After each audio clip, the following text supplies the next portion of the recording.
Bonsoir. La révolution culturelle chinoise voulue par Mao a été une folie, un bain de sang. On a du mal à concevoir dans les pays occidentaux les atrocités qui ont été perpétrées là-bas de 1966 à 1976. Or, c'est une question capitale. Cette page de l'histoire chinoise, il faut la connaître pour elle-même, mais aussi parce qu'elle pèse fortement sur la Chine que nous connaissons aujourd'hui. Pour raconter ce qu'a été la révolution culturelle chinoise, pour essayer surtout de comprendre comment a pu se produire ce déferlement de violence, j'ai l'honneur de recevoir deux invités. Marie Holzman, bonsoir. Bonsoir. Vous êtes sinologue, traductrice. Parmi vos nombreux ouvrages, signalons Lin Xiling l'Indomptable chez Bayard, et vous avez préfacé, nous sommes en plein dans le sujet, Les massacres de la révolution culturelle. C'est une traduction d'un ouvrage composé par un auteur chinois qui a été publié aux éditions Buchet-Chastel. Monsieur Tsai Chongguo, bonsoir. Bonsoir. Vous êtes écrivain, vous avez vécu la révolution culturelle chinoise comme enfant, comme adolescent, comme jeune homme, puisque vous aviez 10 ans au début de cette tragédie en 1966. Et parmi vos ouvrages, citons notamment Chine, l'envers de la puissance, c'était chez Mongo Documents. La révolution culturelle chinoise, c'est le sujet de notre débat avec mes invités Marie Holzman, veuillez m'excuser, et Tsai Chongguo. Alors, nous allons à la fois rappeler très brièvement les grandes lignes de cette affaire, des faits, et surtout réfléchir ensemble sur comment ça a pu se produire. Est-ce que vous diriez, Marie Holzman, que ça se résume en définitive à une lutte pour le pouvoir au sommet de l'État qui a été déguisée en querelle idéologique, et puis ce sont des millions de Chinois qui ont finalement payé la facture? On ne peut pas dire ça comme ça, parce que c'est pas, un tel mouvement qui dure 10 ans, c'est plus que ça. Mais le président Mao, à l'époque, avait besoin de reprendre le pouvoir sur ses collaborateurs, disons. Il y avait eu beaucoup de mouvements déjà. Il y avait eu le mouvement des Sans-Fleurs, ensuite il y avait eu le Grand Bond en avant. Et chaque fois, ça s'est terminé par des tragédies. Donc, Liu Shaoqi, Lin Biao, ces aides au premier niveau commençaient à en avoir un petit peu assez. Et pour justement réasseoir toute son autorité, il a lancé la révolution culturelle. Donc c'est quand même, au début en tout cas, c'est quand même une question de lutte au sommet. Ça, plus l'idéologie. C'est l'idéologie. Sa façon de voir les choses. Ouais. Alors, donc ce n'est pas uniquement l'idéologie dans cette affaire ne sert pas seulement à déguiser des conflits de personnes. Pour Mao, d'abord, il a la crise de pouvoir. Surtout, il faut comprendre les conséquences de 3 ans de grande famine. 3 ans de grande famine, il y a, on dirait, 30 millions de Chinois morts. Et toutes les bases du Parti communiste de pouvoir en marre de Mao, de l'arbitraire de Mao. Il se tourne vers Liu Shaoqi. Mao, qui sentait vraiment, il a perdu le pouvoir. Deuxièmement, ils ont besoin de son pouvoir pour réaliser son idéologie. Qu'est-ce que c'est son idéologie? C'était tout brièvement, c'est que maintient l'atmosphère de la guerre. Oui. Contre, il n'aime pas le marché économique. Oui. Il n'aime pas la propriété privée. Oui. Il veut maintenir la société, le système qui est fonctionne comme la guerre. Pendant la guerre, maintient l'enthousiasme révolutionnaire. C'est ça, maintenir l'ambiance de guerre pendant la paix, quoi. Donc voilà. il faut recréer un climat de guerre contre quelqu'un. Comme ça, ils peuvent nettoyer systématiquement le système. C'est ça. Par le mouvement de masse. C'est ça. Alors, bon, la jeunesse chinoise est au cœur de cette affaire. En même temps, est-ce que c'est original en soi? Je veux dire par là que tous les régimes totalitaires ont essayé de flatter la jeunesse, de l'embrigader et de l'utiliser.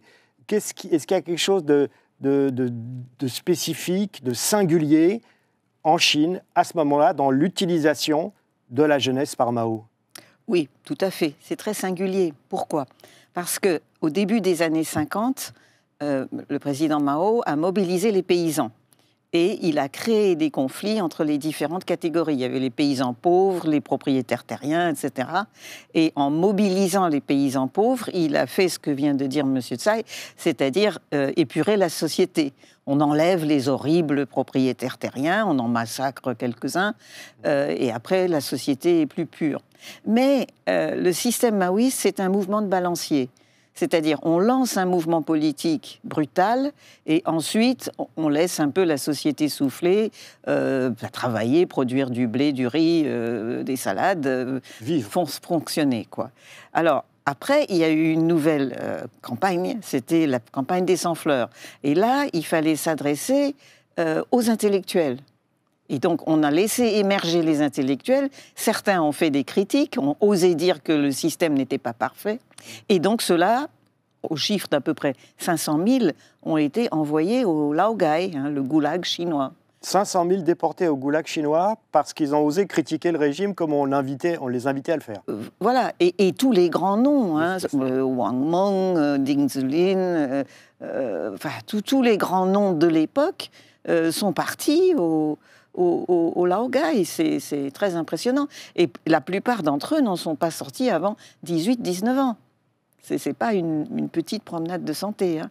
Donc après, il y a eu le grand bond en avant. Donc à nouveau, on mobilise l'administration d'un côté, les paysans de l'autre. Et la tragédie qu'on vient de dire, c'est 30 millions morts de famine. Donc qui est-ce qui restait à mobiliser, qui serait encore prêt à y croire? C'était les jeunes. Donc, ce n'est pas tout à fait comme dans les autres systèmes. C'est que les jeunes, évidemment, on leur dit Mao, c'est celui qui a... c'est le soleil levant, c'est la place Tiananmen, c'est tout ça. Et en plus, on organise des défilés massifs de tous ces jeunes qui peuvent apercevoir le président Mao sur la porte de la place Tiananmen. Et ça les rend complètement hystériques. Ça marche très bien. Ça marche très bien. Est-ce que vous pourriez nous... Monsieur, puisque vous avez vécu ce drame, nous donner quelques souvenirs personnels de ces années. Comment vous avez vécu tout ça, enfant puis adolescent? Oui, c'est que la mobilisation des jeunes, en fait, c'est la première étape, c'est-à-dire 66 et 68. À partir de 1968, des jeunes, tous cette carte rouge, envoyés à la campagne, beaucoup ont été en prison aussi. Donc j'ai participé, c'est en 1969, comment dirais-je, un séminaire d'apprentissage politique pour critiquer un militant de carte rouge. Ouais. L'autocritique? Une séance de dénonciation ou d'autocritique? Écoutez, il a fait cette autocritique. Après, il est dans la détention, dans mon lycée. En fait, pratiquement tous les lycées qui ont leur propre pas centre de détention à plusieurs chambres. Là-bas, est gardé de militants de carte rouge.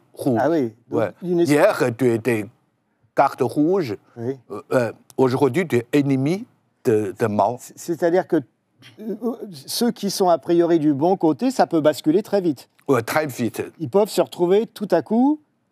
Ouais, aujourd'hui, en Chine, c'est la vie économique est très précaire. Oui. Pendant la révolution culturelle, c'est la vie politique qui était très précaire. Ouais. Et est-ce qu'il n'y a pas l'idée d'entretenir l'insécurité pour tout le monde, avec l'idée que, comme c'est le règne de l'arbitraire, la seule possibilité qu'on a d'être, la seule petite sécurité qu'on peut avoir, la seule chance de s'en sortir, c'est d'être absolument exalté du côté de ceux qui accusent, de peur de passer de l'autre côté?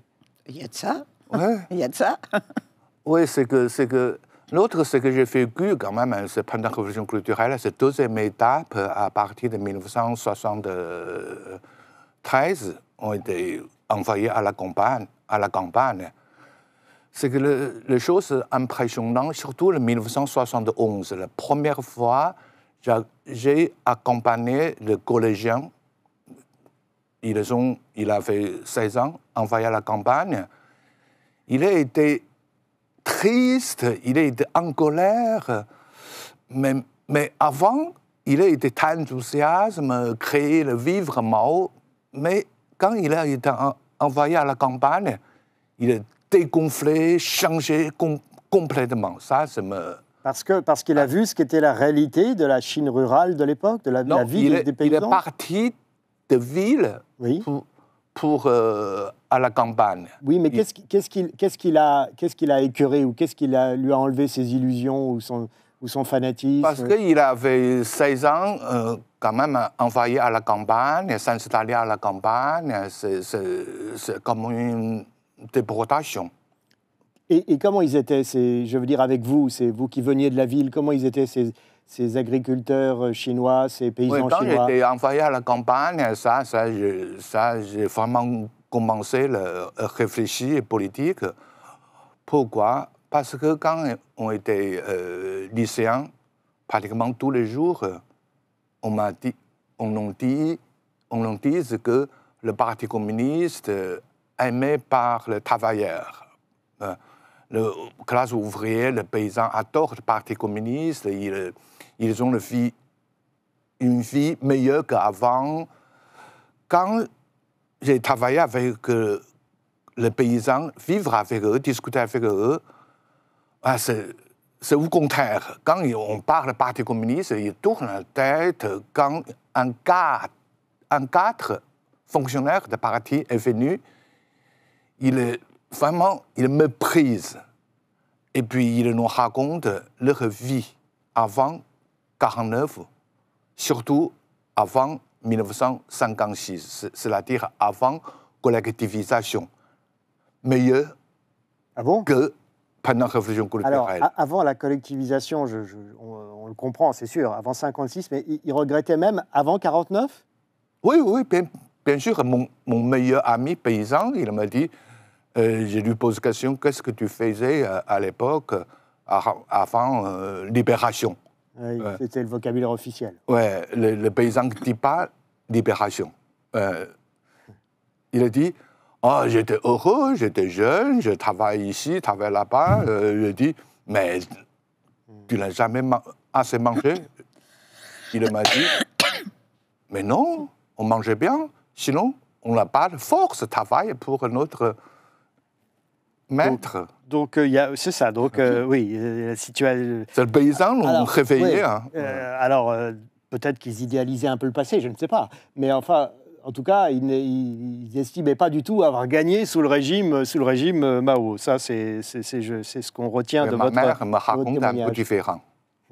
Alors, Marie Holzmann, pour revenir maintenant en ville pendant ces années de la révolution culturelle, et quelque chose qui est très frappant, c'est la volonté d'éradiquer le passé, les racines, les 4 vieilleries. Est-ce que vous voulez bien nous en dire un mot de cet aspect de la révolution culturelle ? Ah oui, ça c'était terrible parce que le président Mao a vraiment voulu éradiquer la culture traditionnelle chinoise. Donc ça voulait dire détruire un nombre de choses invraisemblables. Au Tibet, par exemple, c'est pratiquement tous les temples, bon, il en est resté quelques-uns, mais qui ont été carrément démolis. Et Dieu sait qu'il y en avait. Dans les villes en Chine, on a détruit aussi des temples, mais on a détruit des peintures, on a détruit des statues, on a détruit énormément de choses. Un ami m'a raconté que dans les familles chinoises autrefois, on gardait toujours les tablettes des ancêtres. C'est-à-dire, il y avait un peu la généalogie, ça pouvait être un grand livre, mais c'était d'une certaine façon ce qu'il y avait de plus précieux dans la famille. Et il m'a raconté qu'un cousin est entré chez eux et il a pris ce précieux talisman et il l'a détruit devant leurs yeux. C'est terrible, et ça. C'était un traumatisme dont il ne s'est jamais remis. Il éprouve toujours une haine terrible pour ce cousin qui a fait ça chez eux. Mais c'était le fanatisme des jeunes qui pensaient que c'était ce qu'il fallait faire. Et pourquoi est-ce que Mao a fait ça? Quel est son intérêt, lui, dans l'affaire? C'est éradiquer toute mémoire de ce qu'il y avait avant lui? Vous savez, il a dit qu'il voulait écrire sur une page blanche. Il a dit ça? La population, oui, que la population allait devenir une page blanche sur laquelle il allait pouvoir écrire une nouvelle société, un nouvel avenir, un nouveau fonctionnement. Mais je voudrais ajouter une chose quand même. Le nouvel homme. Le nouvel homme. Je voudrais ajouter une chose, c'est-à-dire que le contraste entre les villes et les campagnes est total. quand moi je suis allée à la campagne, parce que j'ai aussi fait du travail manuel à la campagne, j'ai été accompagnée par deux filles qui faisaient des études à l'université de Béda. Et tout le temps, c'est-à-dire 15 jours où nous étions dans la famille de paysans qui nous accueillaient, les deux filles n'ont pas ouvert le bec. Alors j'étais furieuse contre elles, je disais « mais qu'est-ce que vous avez perdu votre langue ?» Elles m'ont dit « c'est des paysans, on n'a rien à leur dire ». Vous vous rendez compte ? C'était...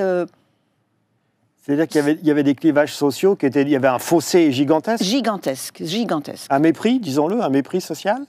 De la part des urbains qui voulaient montrer qu'ils étaient urbains. Bon, donc c'était des filles qui n'étaient pas très éduquées non plus, mais ce n'étaient pas des paysannes et elles tenaient à le montrer. Alors, on a vu dans ce documentaire, moi, plusieurs choses qui m'ont marqué. Pour embrigader les jeunes, alors il y avait les rassemblements de masse, c'est bien connu, les défilés, les slogans, il faut quand même le rappeler parce qu'on oublie vite tout ça, les chants, les affiches, le petit livre rouge qui a tant enthousiasmé certains en Occident à ce moment-là. Et quelque chose m'a frappé, c'est le rôle des haut-parleurs. On voit des haut-parleurs. À quoi servaient ces haut-parleurs? C'est pour maintenir on voulait que vous soyez toujours mobilisés grâce à ces haut-parleurs? Il y a plusieurs fonctions des haut-parleurs qui ont fonction en ville différentes à la campagne. À la campagne, c'est incroyable. Toute la famille, il a haut-parleur. Tu ne peux pas l'arrêter. Il a commencé de parler à partir de 6 heures, 7 heures, quand le soleil s'est levé. Il s'éteint vers 9 heures du soir. Premièrement, il a plein d'informations comme la révolution qui s'est déroulée bien dans le monde entier, comme l'impérialisme américain, européen, qui est en déclin, comme la construction socialiste qui avance. Mao parle de quoi? Le quotidien du peuple, l'éditorial des journaux officieux, et puis la musique révolutionnaire, et puis la mobilisation. Allons. Ça, c'est tout le temps. Alors ça, c'est à la campagne. Mais... À la campagne. Et en ville, ça dépend de la période. Oui, c'est avant 1969, c'est partout, tout le temps. Pratiquement, le contenu est pratiquement le même. Information, le slogan, et puis le annonce de rassemblement, l'heure, lieu, et puis la chanson révolutionnaire. C'est ça. Ouais. Alors, Marie Holzmann, ces séances d'autocritique, ces humiliations, la désignation des boucs émissaires, qu'on moleste, parfois on tue tout simplement. Et vous m'expliquez que finalement personne n'était épargné, puisqu'il y avait des cadres du Parti communiste chinois qui figuraient parmi les victimes aussi, puisqu'il s'agissait de... surtout des cadres. Les cadres. Ouais. Et alors, ce que vous me racontiez quand nous avons préparé cette émission, c'est que la propre sœur de Xi Jinping, le dirigeant actuel, le numéro 1 actuel chinois, s'est suicidée pendant s'est suicidée pendant la révolution culturelle, oui. Pour beaucoup, la situation était devenue absolument infernale. J'ai en mémoire l'histoire d'une pauvre femme. Je dis pauvre parce qu'elle était vraiment pauvre. Et donc, elle fabriquait des chaussures en toile. Et pour faire les semelles, elle utilisait des vieux journaux. Et malheureusement, dans une de ces semelles, il y avait un petit bout de photo de Mao. Ça a été découvert. Elle a été condamnée très lourdement. C'était hallucinant, la violence de l'idéologie, enfin du fanatisme. Mais l'humiliation pour tous ces cadres, pour les professeurs de lycée, les professeurs de collège, etc., c'était partout. Tous ceux qui étaient en position d'autorité. Tous ceux qui avaient le malheur d'être désignés tout d'un coup. J'ai traduit l'auteur Liao Yiwu, qui, lui, a fait de la prison après le mouvement 1989, mais il a assisté à une séance de critique de sa mère, qui était institutrice, et elle était là sur l'estrade, et il avait, je ne sais pas, 6-7 ans. Il a fugué pendant plus d'1 an. De voir sa mère humiliée, comme ça, ça l'a rempli d'une telle terreur qu'il a fugué. Oui, c'est terrible. Alors, aujourd'hui, il y a toute une génération en Chine qui a vécu cette époque. Les anciens gardes rouges se comptent par millions, il y en a. Et évidemment, la parole n'est pas libre en Chine sur ce sujet, c'est le moins que l'on puisse dire.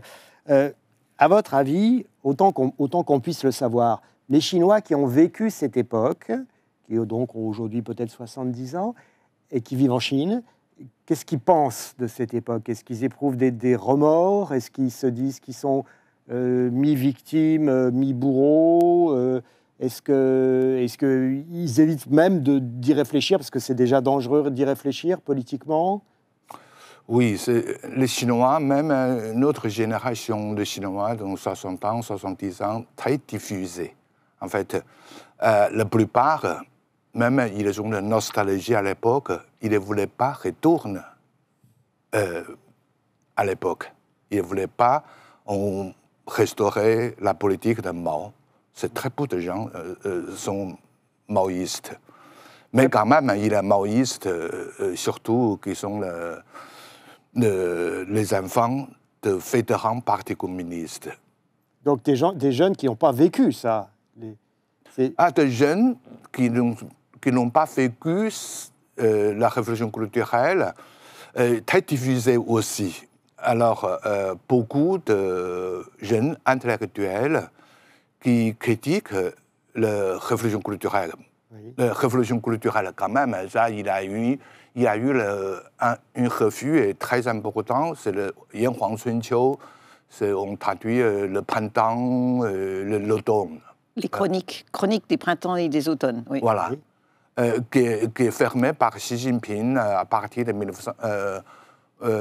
2013. Avant, il a publié beaucoup d'articles écrits par anciens hauts fonctionnaires, par des jeunes intellectuels aussi, sur la révolution culturelle critique. Donc ça veut dire qu'après la mort de Mao Tse-tung en 1976, je crois, et puis l'arrivée de Deng Xiaoping dans les années 80, il y a eu un petit espace quand même qui s'est ouvert à un moment. Des années 80, c'était très grand, hein, tout le monde critique. Ça. Puis après, il y a eu Tiananmen en 89. Il a eu le mouvement littérature. Oui.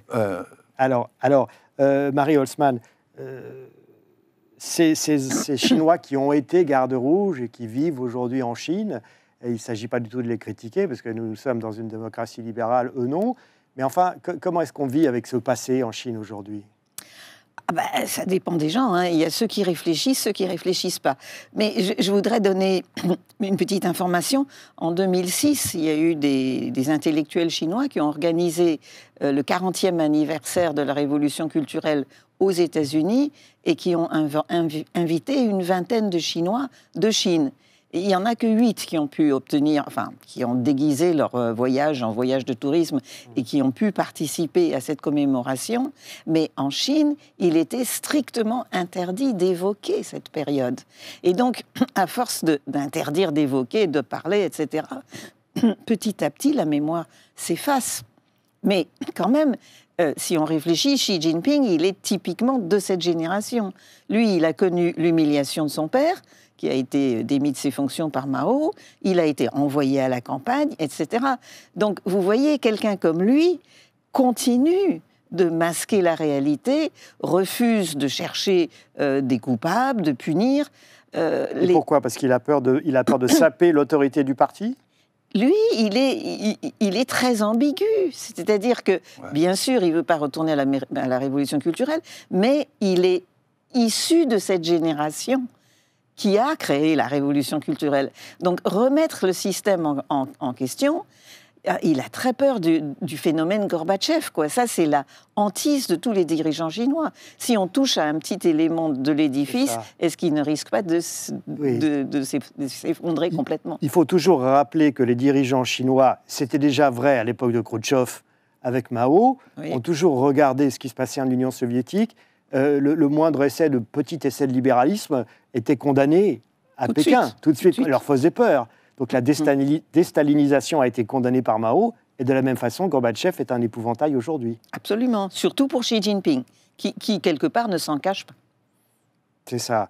Est-ce qu'il y a, à votre avis, un espoir, monsieur, que les Chinois, aujourd'hui, on n'est pas devin, mais est-ce que vous pensez que peut-être, avec le passage du temps, il sera plus facile d'évoquer cette page de l'histoire chinoise, ou au contraire, paradoxalement, ça va être de plus en plus dur parce que une espèce de propagande va faire son œuvre?